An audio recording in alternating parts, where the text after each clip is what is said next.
Pak Yasin, ini tadi kita sudah dengar sama-sama ya dari Bu Nilma terkait dengan kuota juga yang sudah dituangkan dalam Juknis. Kalau kita sama-sama menyimak tadi, zonasi sepertinya memang kuotanya lebih banyak gitu ya. Kalau tidak salah tadi kita dengar zonasi. Nah, terkait dengan zonasi nih Pak Yasin, banyak juga nih pro kontra nih orang tua siswa terkait dengan sistem zonasi yang ada di PPDB 2020, 2019 sebelum-sebelumnya. Nah, kira-kira sistem zonasi di tahun 2021 ini gambaran dari Pak Yastin harusnya seperti apa? Baik, Mas Ade. Ini terkait dengan sistem zonasi. Kalau kita baca peraturan Permendikbud nomor 1 tahun 2021 itu telah rigid disampaikan di sana. Untuk tingkat SD, untuk jalur zonasi itu maksimal 70% penerimaannya dari daya tampung sekolah yang ada. Untuk jalur SMP itu 50%, sementara SMA dan sederajat itu juga 50% dari daya tampung sekolah yang ada. Nah, sekarang misalnya obrolan kita tentang keluhan orang tua ini sejak pertama kali adanya PPDB ini itu sudah digaungkan oleh orang tua karena misalnya terkait dengan akses atau sekolah yang diimpi-impikan. Nah, kalau misalnya kita dari awal membicarakan bahwa sistem zonasi ini mendelegitimasi sebenarnya bahwa tidak ada lagi sekolah unggulan. Ya, Sekolah unggulan, semua sekolah sifatnya setara. Hanya saja di tempat yang berbeda itu, misalnya untuk di Kota Makassar misalnya sendiri, itu masih ada gap itu. Nah, seharusnya bukan hanya dari segi perwali, tetapi memang ada langkah teknis untuk menyiapkan di tahun-tahun yang akan datang supaya semua posisi sekolahnya kita itu setara. SDA, SDB, dari kapasitas sarana prasarana, sumber daya manusia, tenaga pendidik dan non kependidikan, itu semuanya setara. Jadi orang tua trustnya kepada sekolah tidak lagi melihat dari jaraknya, tetapi benar-benar mereka bisa menerima semua karena dengan standar itu. Nah, sekarang tantangannya ini adalah soal trust. ya, Karena dalam konsep bioecological model dalam dunia pendidikan, itu trust itu bisa dibangun, yang membangun itu adalah pemangku kebijakan dan pemilik kepentingan. Misalnya sekolah, masyarakat yang berkepentingan itu dihubungkan oleh sebuah sistem, baik dari dinas sekolah serta stakeholder-stakeholder di pendidikan yang dilembagakan itu yang bisa membangun trust masyarakat itu. Jadi sifatnya ini adalah memberikan trust kalau semuanya sudah mapan secara lembaga.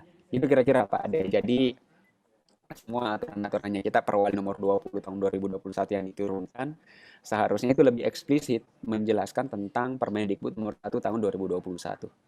Kira-kira begitu Mas Ade. baik. Terima kasih Pak Yasdin. Terakhir saya ke Ibu Nilma. Ibu Nilma, adakah harapan yang ingin disampaikan mewakili Dinas Pendidikan Kota Makassar jelang PPDB 2021 tingkat SD SMP ya? Karena memang kalau kita berbicara trust dari orang tua memang sedikit banyak kontroversi juga dari tahun-tahun sebelumnya nih. Silakan Bu Nilma. Terakhir ya, adakah harapan-harapan yang ingin disampaikan mewakili Dinas Pendidikan Kota Makassar terkait dengan trust ya, kepercayaan orang tua untuk mendaftarkan anak-anaknya di sekolah, apalagi kita tahu sekarang masih statusnya pandemi COVID-19. Silakan Ibu Nilma. Iya, saya kira sepakat dengan yang disampaikan oleh pemerhati pendidikan tadi bahwa dengan adanya jalur zonasi ini maka kita mengeliminir adanya sekolah-sekolah unggulan, adanya sekolah-sekolah favorit, sehingga persaingan antara satuan-satuan pendidikan bisa lebih sehat. Jadi tidak ada lagi anak pintar itu berkumpul dalam satu sekolah. Ya, tidak ada lagi anak-anak yang katakanlah tanda kutip bodoh berada dalam satu sekolah, tapi anak-anak pintar terdistribusi ke sekolah-sekolah yang dekat dengan rumahnya. Seperti itu kira-kira dengan sehingga ada pemerataan. Nah, ini tantangan bagi pemerintah bahwa tentunya kualitas pendidik ya, tenaga kependidikan menjadi tantangan tersendiri bagi pemerintah, dan tentunya kepada para guru dan tenaga kependidikan persaingan dalam hal meningkatkan kualitas pembelajaran di satuan-satuan pendidikan menjadi salah satu tantangan tersendiri dengan adanya sistem zonasi ini, sehingga benar-benar juga dengan sistem zonasi tidak ada lagi bisa mengurangi lalu lintas di jalan yang padat, ya. Karena bisa saja orang tua mengantar anak-anak ke sekolah hanya dengan jalan kaki karena sekolahnya sudah di depan rumah, seperti itu kira-kira, dan sehingga mengurangi biaya, mobilitas, dan tentunya kemacetan yang setiap pagi kita temui. Jadi dengan adanya jalur zonasi ini, maka anak-anak bisa bersekolah di depan rumahnya yang bisa diakses dengan berjalan kaki, seperti itu kira-kira, Pak. Baik, terima kasih Ibu Nilma Palamba atas waktunya hari ini, sempat hadir di virtual talkshow kita. Pak Nasution juga terima kasih Pak atas saran dan masukannya tadi. Pak Yasdin juga terima kasih. Semoga kita sama-sama mengharapkan ya PPDB 2021 ini bisa berjalan lebih baik dari tahun-tahun sebelumnya. Apalagi tantangan kita ini sangat berat tahun ini.